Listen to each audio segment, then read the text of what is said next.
And you said something the other day to me that you have discovered even more things that need to be reviewed. Yep. And I just recently got a hold of the precinct or the batch by precinct data. I'd been asking that for almost 2 months now. And Joanna's been withholding documents. She's withholding the cast vote record data. She's withholding the audit log data. She's doing that just to frustrate you, or there's actually something there that we should be paying attention to? Does she think you'll go away? Yeah, exactly. If you don't have anything to hide, then you don't hide anything, right? But these are public documents that belong in the public domain. They don't belong to Joanna. These are auditing documents, and everyone should be able to see them. Joanna who? The deputy ROV, sorry. Oh, yeah. Joanna. Yeah, she's done such a wonderful job. She's done exactly what she was told to do. Trying to maintain her position. Well, she wants to get elected to Kathy's position. Yeah. She wants to step up. Yep. And I think we can do a lot better than that. She's not transparent. She's not what we need here in Shasta County. She's not aware of the problems, and she's not doing anything to fix them. I think she might be aware of the problems, but I'm not sure that these people care about being aware of the problems. What they care about is maintaining power. Yep. Yeah, and that's sad. It really is. But I've met Joanna on several occasions. I was actually a member of the redistricting committee where we came up with a plan, and they completely ignored us back in the moldy days. But so she's cut from the same cloth as Kathy. Absolutely. Did she give you a reason why she wasn't producing the records, or she just, say anything? They asked for 2 extensions, which by law you can ask for 1 extension. And then they also said they used the excuse that there were too many records to comb through to fulfill my request, but that's not true. With the cast vote record and the audit log, they come from the cast Verity machine, or the Heart Verity machine, and you can just export it. It's with the click of a mouse, and you're done. You don't have to create a new record. It's already in. If it's so cumbersome, then how did she count the election? Yeah, and they use these very same reports to make their final report that they certified. Yeah. Would that be in their normal stuff to have, in their normal reports? Absolutely. Oh, okay. So, being a doctor, I guess you just won't understand anything like that. Yeah. So, well, I do have experience looking at large data sets, so I wasn't intimidated. Apparently that's not something they do over in the elections office, though, because I asked her if she did analyze the audit log data before certifying, and she said no. So what are we going to do about all this? I mean, we hear a lot about what's happening. We hear about a lot of the problems, about a lot of the COVID stuff. And is it my understanding that all of the rules that they changed after the COVID pandemic, are they still all in place? Yeah, that's the problem. They used COVID to say we had to go to mail-in balloting for everybody instead of the restricted, limited absentee balloting. And Gavin Newsom did that. So the November 2020 election was all mail-in. Before that, we only had restricted, limited absentee. And that's what we need to go back to, because we're not in a COVID crisis. The legislature did go through and codify Newsom's emergency order. But at this point, we absolutely need to change back to the limited absentee, because what happens when you have those mail-in ballots, and I'm urging everybody to use, to just get rid of that envelope, to boycott the envelope. So they because just go down and vote in person? Yep. And get a new ballot. And don't even bring your mail-in ballot with you, because if you do it that way, then what happens is it has to be signature verified. It could possibly be challenged, and you don't want that. And then another thing is it's not counted that night. It gets put in a stack of ballots that need to be opened, and the ones that are mailed in, yeah, or dropped off at the precinct on election night. Same thing. So the ones that get counted are the ones that you do go in there on election day and actually vote at that point by having them give you a fresh ballot. Yep, but don't put it in an envelope, because if it gets in an envelope, it's not counted that night. Well, then I thought that they always say, "Oh, well, you need to give you a provisional if you don't have your ballot." No, they don't. They don't do that now. I know that in the past they did, and a lot of people are confused about that. Mm-hmm. But you can sign in. You go there and sign in. Show them ID. Well, I think you should show them ID. They won't look at it, but that's another story. So you sign in, and then you've crossed through all the checkpoints. At that point, your ballot will be counted that night. If you mail it in or if you drop it off in an envelope, it won't be counted that night. It takes days for them. Well, isn't that kind of how we think that they're cheating? If they're cheating, is that they get the totals to see how much they need before they start, getting to the point where they count the ballots correctly? Yeah, and it's always bothered me here, and it doesn't happen a lot of places, is they say, oh, we're going to count on Tuesday, Wednesday, and we'll give you the results on Friday. And it takes them like 3 weeks, 3 different times. It's like the dumps. Yeah. It's like, why in the hell does it take these dumps? Why do we do it that way? Well, it's an artifact of doing all mail-in balloting. The same thing happened in Oregon. They were the first state to go to all mail-in balloting. And they went from having results on the same night to having to wait weeks to months to get results. And it's because of the system. It's a broken system. Do you think that the Board of Supervisors can do anything to straighten this out at all? Absolutely they can. They can write local ordinances, and they should. And I feel like even if we get the best ROV possible out there, which I think they'll select a good one, I'm hoping, but even if they get the best one, they still have to do the work to back them up and to write these local ordinances to give them the framework to say, hey, we're gonna follow the local election law here and not the state election law. Yeah, because I keep getting when you go to the Board of Supervisors, I've been lacking because of our work. The last couple months we just can't do it. We've got too many things doing.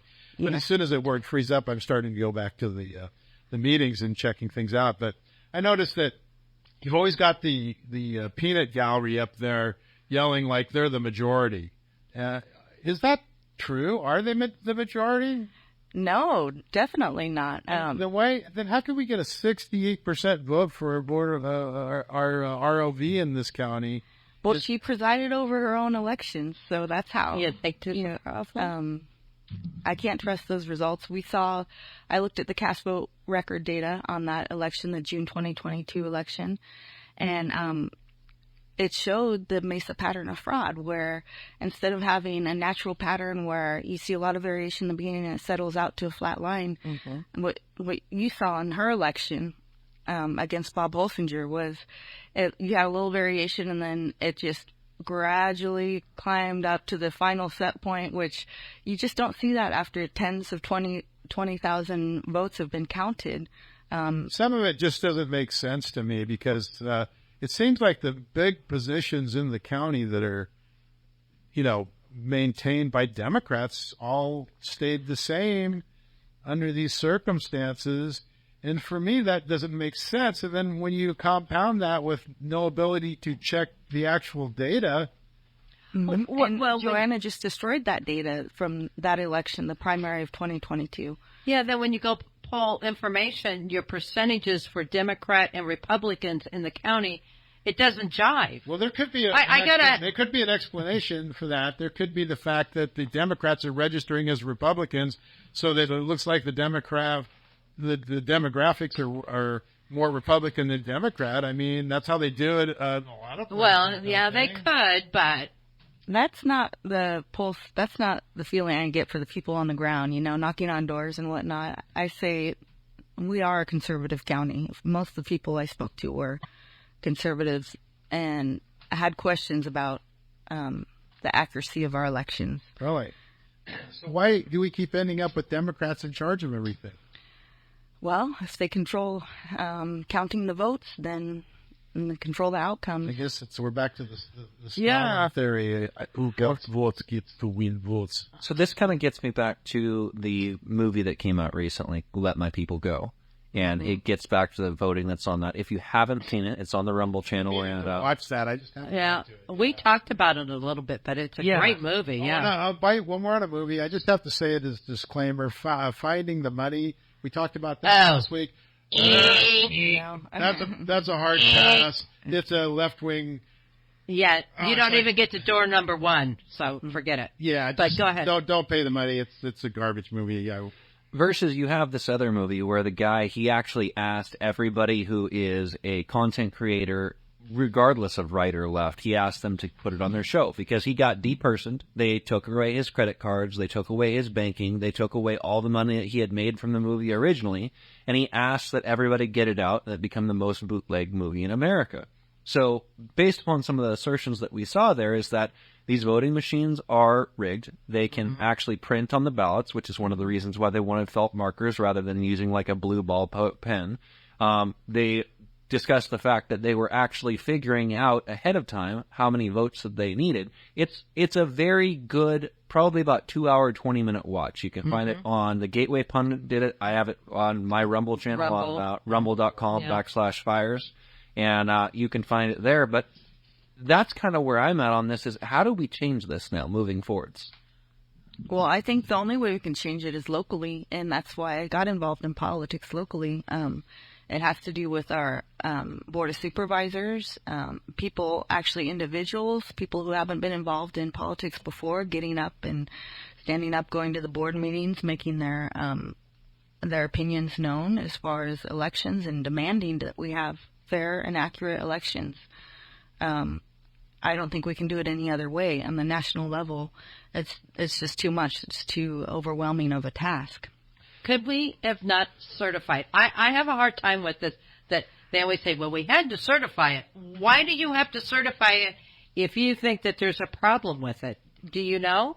Yeah, I don't think there's any reason why they should have certified it. I don't see a good justification for it. In fact, I'm really disappointed that they went ahead and did so.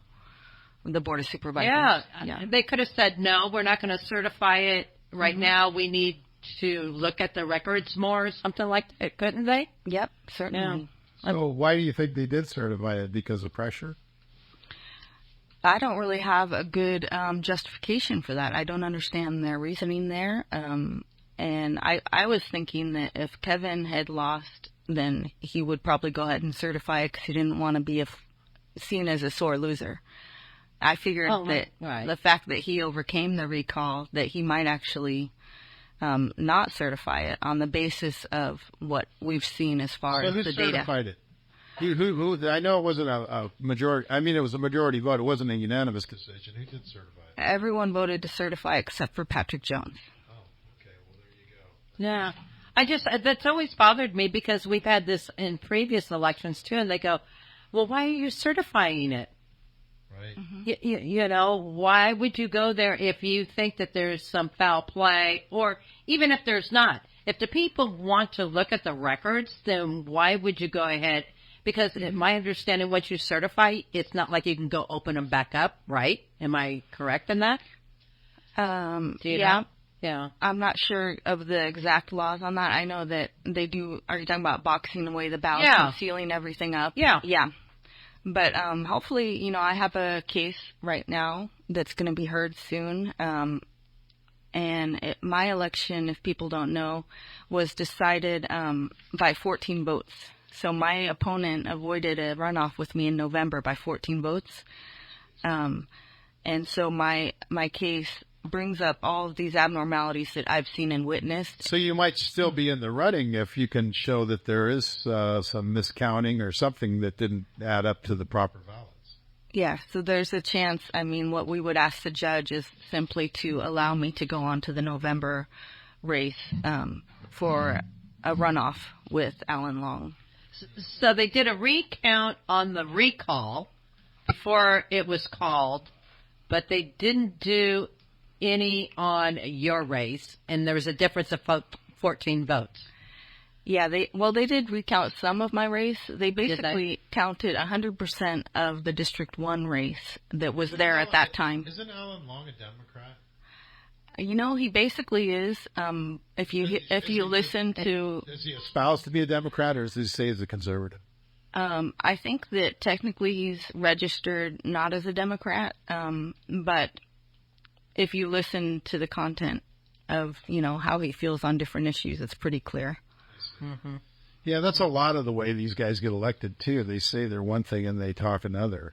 Yeah. I'm not saying that that's what he did, but I'm always curious as to figure out why a conservative county as ours, is it just disconnected, or is it just all about the cheating? I'm trying to, reconcile in my mind how this keeps happening over and over again, Yeah. Because they don't allow us to look at the records and open it up. They're not transparent. Well, and I think it gets back to the point. All right, so we ended up getting rid of the Dominion voting machines up here. We ended up going to a hand count, and then by executive order, Gavin Newsom said you can't hand count. Like, that doesn't seem transparent. It doesn't seem at all like we have any real say in our elections, especially as our counties go. And then you look at it, okay, so you've got people that have questions, you have people that have doubts. Why can't we have an independent audit on the votes to show whether or not it was legitimate? Well, and I don't trust the machines, period, because the machines, I've seen too much data across the board, across the country, that says that there's faulty machines. I mean, I always think of the DeKalb, Georgia incident where the lady challenged it because she was the only person that nobody voted for her in her district. And she's like, well, I voted for myself. Yeah. And they didn't count her vote for herself. So she's like, there's no way this is right. So she opened it back up. And then upon opening it back up and going through all the votes and hand counting everything, turns out she won. Mm-hmm. So that was enough for me. I don't trust these things anymore because I don't know whether it's by design or it's just faulty or, somebody else is controlling it. The modem thing, they can't hook up to the internet. Well, we know that's BS, and that came right out of Kathy's mouth. You can't hook them up. They don't have a place to. Nobody has wireless technology. Is anybody here hooked up to a modem at this point right now? Well, and that's addressed in that Let People Go movie pretty considerably throughout it. I mean, once you see that, you're pretty well black-pilled on our election systems. And let's just think about this logically. I don't want a black pill. I want a red pill. Let's think about this logically, okay? Out of all of the candidates that we have in the entirety of the United States, we've got a guy with dementia, pretty severe, pretty obvious. We've got a guy... He won a free and fair election and got the most votes in the history of any president ever. Right? So you've got a guy that is, once again, from one of the considered families that is always there. You got one of the RFK people that's now here. You've got Trump. That's who we've got for the entirety of the nation. We have to go to a break. We're going to go to a break. I know you want to go over a few more things. I'll just go in a little bit into what I've seen in the data and the audit logs.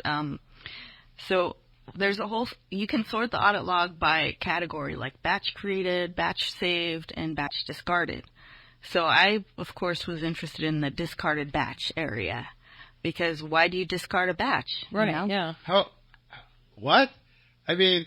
Why would there be any discards if they're all legitimate voter rolls? And what are the discards? Is that fake ballots? Is that people that aren't supposed to be there or were registered? They moved? Double ballots. Double ballots. What is it?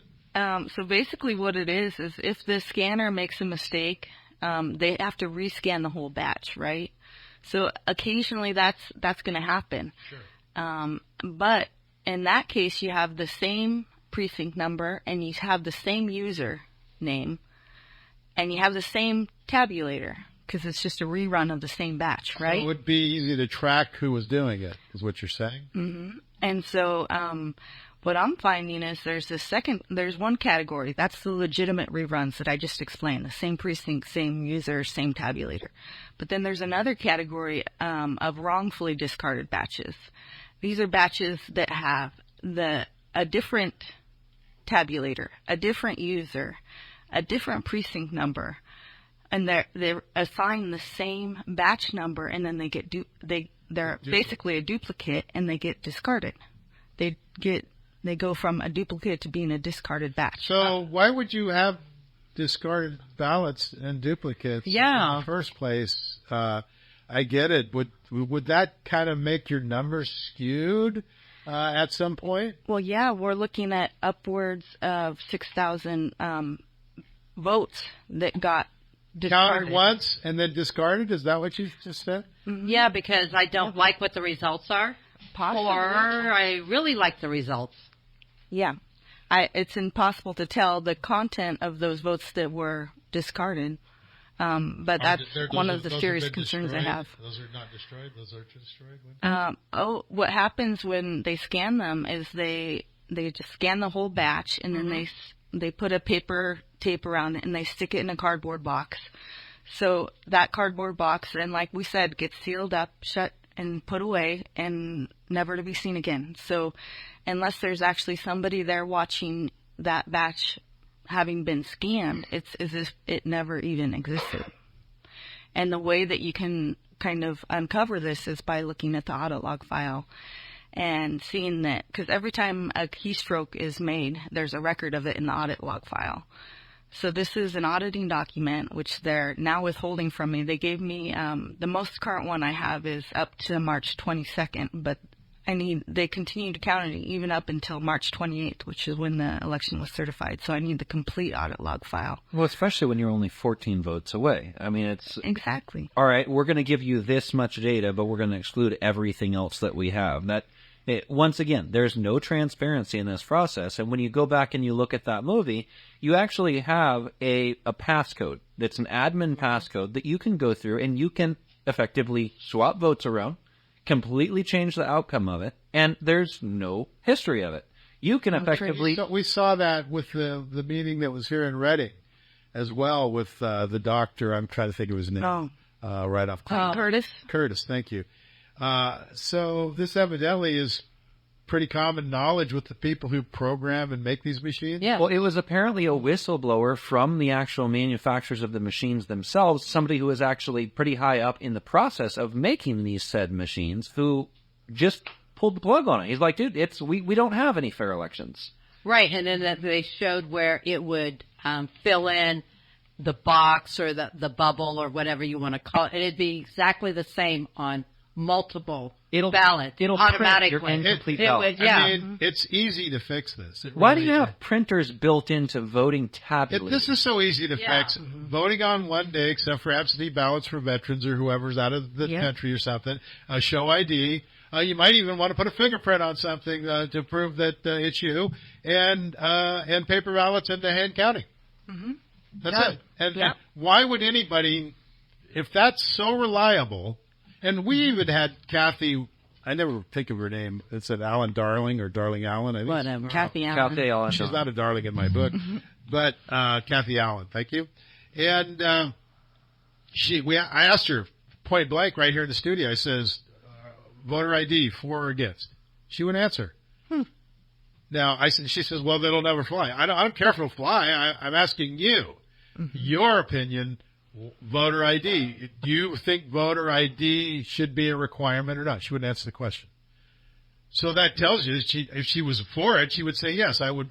So it tells you she's against it. There's no question about it. So why would you be as in that position against people proving that they're entitled to vote as a legitimate citizen in Shasta County or any other county for that matter?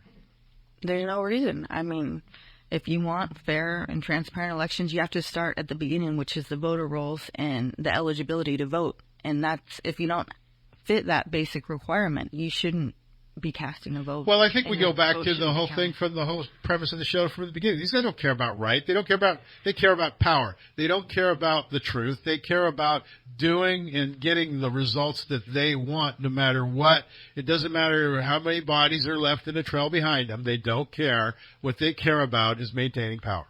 Mm-hmm. Exactly. Yeah. And did you hear about the recent Texas court case that went before the Supreme Court? The U.S. Supreme Court. I haven't heard which one you're talking about. Well, the state of Texas was trying to argue that doing mail-in balloting was necessary because minorities can't make it to the polls in time and all this stuff. And the Supreme Court just shut that down. They said, no, there's no argument here. There's no reason to go to all mail-in balloting. It's the same with the ID. Oh, well, we don't want to disenfranchise the ethnic voters or any of the poor people, but they don't need ID to go to get food stamps or go to the grocery store or drive a car or buy alcohol. They don't need any of that. So they're just too stupid for all that other stuff. So, but they couldn't get an ID to vote because. I mean, and who are we talking about? If that's the whole argument is racist on the premise. It's so stupid. It's stupid. What are there, 3 guys in an internment camp down there somewhere that can't get ID to vote? Well, you don't want them voting to begin with because they're too stupid. And the Secretary of State, Shirley Weber, wouldn't let me into her building down in Sacramento without showing my ID. So there you go. Really? You So, should really. Yeah. You should have came up and said, "Hey, Mingai, hey, now let me in." See, He should have.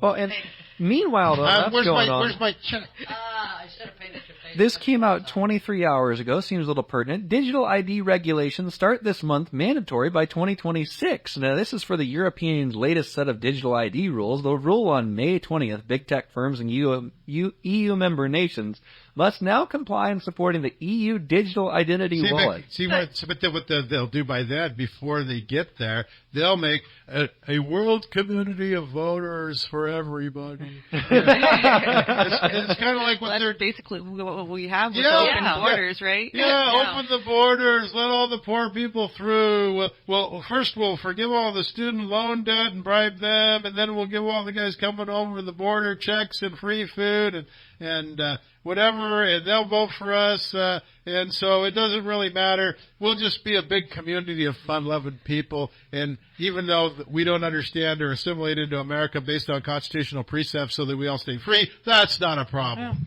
And if you go back to like the movie, I go back to the paper. I didn't realize it's supposed to be on special paper.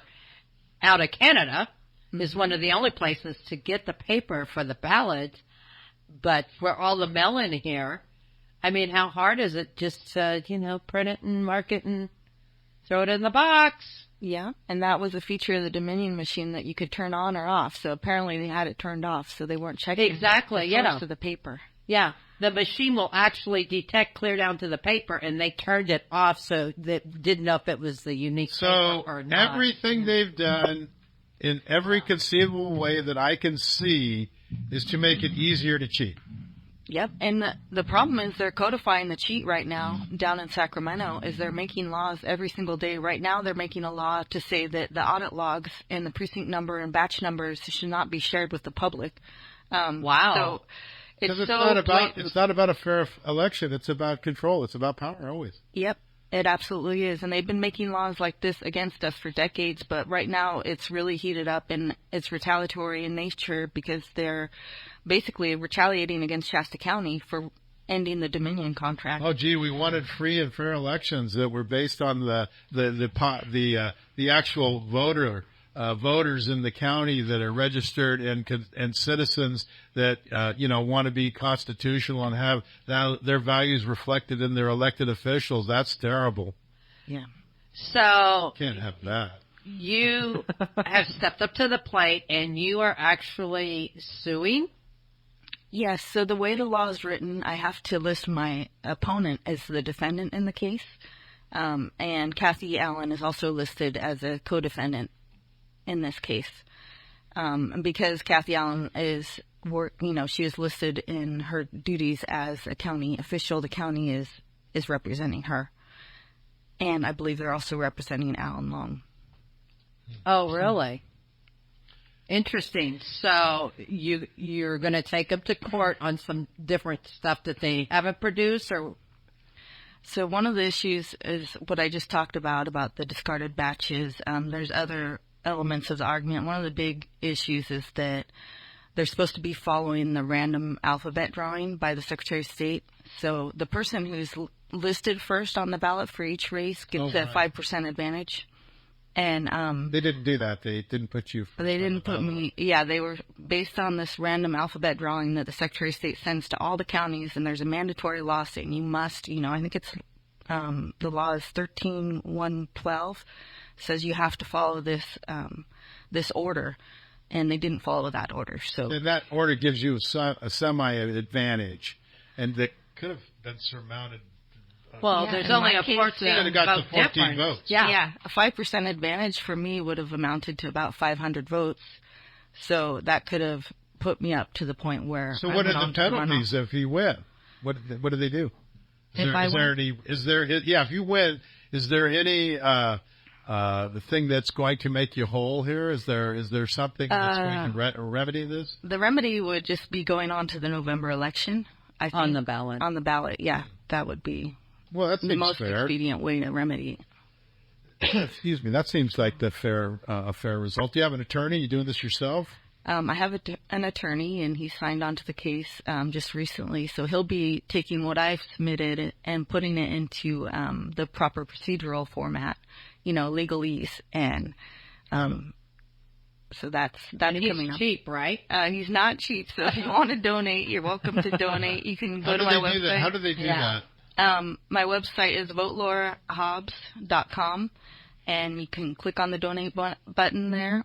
And you can also check out some of my material I have on shastavote.org. You can find the election commission's reports that I've done, as well as other reports, the report to the sheriff about the 2022 election, some other elections there. Well, I have to say, you're the first person that I know that stepped up to take on the task of a suit against him, which is wonderful. Like you say, if the information they're presenting or not is true, if they're not even following the guidelines from the state, like with that one thing, what else are they doing? I mean, it's just a lot. Yep. It's a big question about what the hell they're doing over there. Exactly. Well, and there's no transparency. That's been the big thing for me. Yeah. Continually, you ask for transparency. You have legal requirements that they need to be transparent. They need to be able to have these documents that are stored for 2 years. They don't let anybody look at them. They don't let anybody see anything throughout the process. And then we're expected to just believe the results. It's trust me, bro. Yeah, and they pick and choose which laws they follow over there. Yep, they use the gray area to their advantage as well. So some of the stuff is not directly violating laws. Other stuff is a direct violation of law, and that's basically what my court case will be about. What else would you like to get out of? We've got a few minutes yet. That some more stuff to go. Could I speak about the Elections Commission? Sure. Because I don't know if you're all aware, but our supervisors, Tim Garman and Mary Rickard, decided not to reappoint the vacancy in the Elections Commission. And that was basically a protest vote, because as long as you have 3 members on the Election Commission, they can still meet. They have a quorum. And they've spoken publicly that they don't see the value in that commission. And so they don't support it. And that's why they're not reappointing. But unfortunately, it's looking like Chairman Cry is also delaying the appointment, because now, most recently, Lisa Michaud has stepped down. Yeah. Michaud. And so basically now, at this point, the commission can't even meet. And I think that's a big disservice to the community. What did the election committee do? Commission. Well, they had some false starts. There's been a lot of people working against them. A lot of things, were changed by people working behind the scenes that kind of slowed them. So they had a slow start, but they have accomplished good things. They sent out the recommendations to the board for hand counting at the precincts using paper poll books. And if you guys haven't read that, I highly recommend it. It's a very good document, and it's available on shastavote.com. Shastavote.com, sorry. That's okay.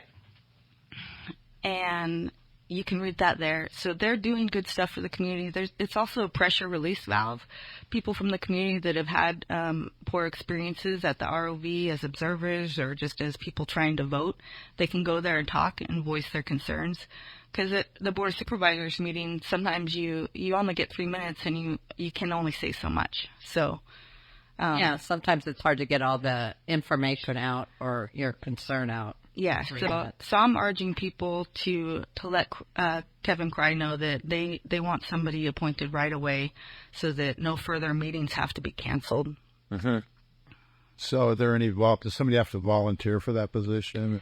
I think a number of people have volunteered, but it'd be good to get someone who's definitely committed and not just going to step down in another couple weeks or a month, But they have to be from that district, correct? Actually, Or no? no, they don't. Oh, really? So I didn't if know you're that. interested, let Kevin Cry know. Okay. I thought it was that you had to be in his district for him to appoint you to the commission, but that's good to know. Yeah. Because there's a lot of people out there that Could do it. Yeah, I mean, it is important, because usually what a commission does is give you the pros and cons or the concerns of the community on a subject, whether it's, old people or children or the voting or any of that. I'm having issues with the internet, I guess, today for some reason. So just trying to get there.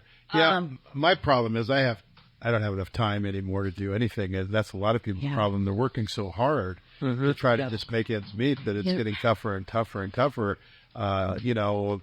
Food prices going up. The non-existent inflation seems to be getting worse and worse and worse. Yeah. I mean, But you would think that even the people on the left would want to maybe be appointed in that position, since they're always saying that there's nothing wrong with the elections. There's, everything's good. They're transparent. You would think that somebody on the left want to be on the commission as well. I'm just saying. It should be a nonpartisan issue. Yeah. Right? Everyone wants to know that their vote is accurately counted. you would think. You would think. It doesn't really matter, though, if you're on the left and your votes are being double counted in the first place. Yeah. Well, that's true. Maybe that's why they don't want to be on there. But Just saying, I don't know. Well, I think it gets back to the fact that a lot of it is we have an issue with all of these people that are, I think, appointed. When you start looking at it, you start seeing the elections instead of elections. Is that what you're saying? Exactly. When your vote, you can all vote for this as long as it's what I want. That's what we have been seeing over and over and over again. That's what we're seeing right now at the law firm. We got about a couple minutes left. We better let Laura try to get as much as she can out there right now. So again, how do they support you? When do you go to court and those things? Okay, so my first hearing is going to be on May 20th at 9 a.m. in room 64 on the 6th floor. And you're welcome to attend. This is just to set the hearing date, though. It's not going to be the actual hearing. And you can support me on my website, votelaurahobbs.com. I'm also urging people to ban the envelope come November. Don't use the envelope. Just vote in person on Election Day without an envelope. Leave your mail-in ballot at home. I think Can they call you? Do you have a phone number? Yeah, you can call me, 805-710-4905. Call me, and I can give you my address. You can send a check through the mail as well. I finally got the website up. I haven't had a chance to vote up yet, but I'm not sure what's going on here. But I do see your website here at votelaurahobbs.com. And I'm looking for a way to. Okay, so there's a button that says donate, and then that's coming up 403 for bids. So I think you should probably give the phone number and maybe an email address to get a hold of you as well. Might be a better way to go. Okay. And then go check your 805-710-4905. And my email is dr.laurahobbs@protonmail.com. Dr. Laura Hobbs at protonmail.com. All right, very cool. good. Well, thanks for coming in. And when you dig up more information, or when you get your court date and stuff, please let us know so we can get out there and so people can help support you. Okay, thank you so much. I You bet. appreciate that. Happy Mother's Day. Thanks for having me. Happy Mother's Day, everyone.